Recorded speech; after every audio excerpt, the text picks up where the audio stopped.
தலைவர்களாக வாழ்ந்த மருது சகோதரர்கள். ஆங்கிலேயர்களில் எதிராக வீரத்துடன் போராடிய மாவீரர்கள். மருது சகோதரர்களின் அண்ணன் பெயர் பெரிய மருது, தம்பியின் பெயர் சின்ன மருது.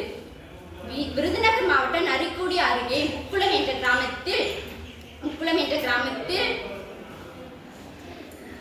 சேர்வை ஆனந்த தாயி தம்பதிகளிடம் மகன்களாக பிறந்தவர்கள் தான் மருது சகோதரர்கள். சிவகங்கை சீமையின் ஆண்ட முத்துவடுகு நாதரின் இவர்களின் போர் திறமையை பார்த்து நமது படை தளபதிகளாக நியமித்தார். ஆங்கிலேயர்களால் முத்துவடுகநாதரின் படுகொலை செய்த பின்னர் முத்துவடுகநாதரின் மனைவியும் அரசியுமான வீரமங்கை வேலுநாச்சியாரும் தளபதிகளாக திகழ்ந்தனர் மருது சகோதரர்கள்.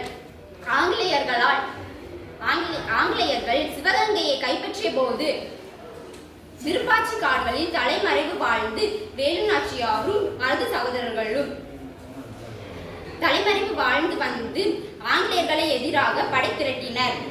பின்னர் ஹைதர் அலி உதவியுடன் ஆங்கிலேயர்களுக்கு எதிராக யுத்தம் நடத்தி சிவகங்கை சீமையை மீட்டனர் வேலுநாச்சியாரும் மருது சகோதரர்களும். இதே காலகட்டத்தில் தான் பாண்டக்குறிச்சி பாளையக்காரராக வீரபாண்டிய கட்டபொம்மன் ஆங்கிலேயரை எதிர்த்து வந்தார்.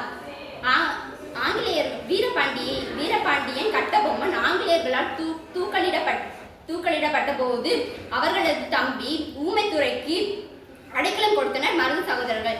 கிமி பொது ஆண்டு 1801 அக்டோபர் 24 தேதி திருப்பத்தூர் கோட்டையில் தூக்கலிடப்பட்டனர் மருது சகோதரர்கள். தாய்மண்ணை காக்க இன்னுயிரை ஈத்த மருது சகோதரர்களையும் வீரத்தையும் தியாகத்தையும் என்றென்று போற்றி வணங்குவோம். நன்றி.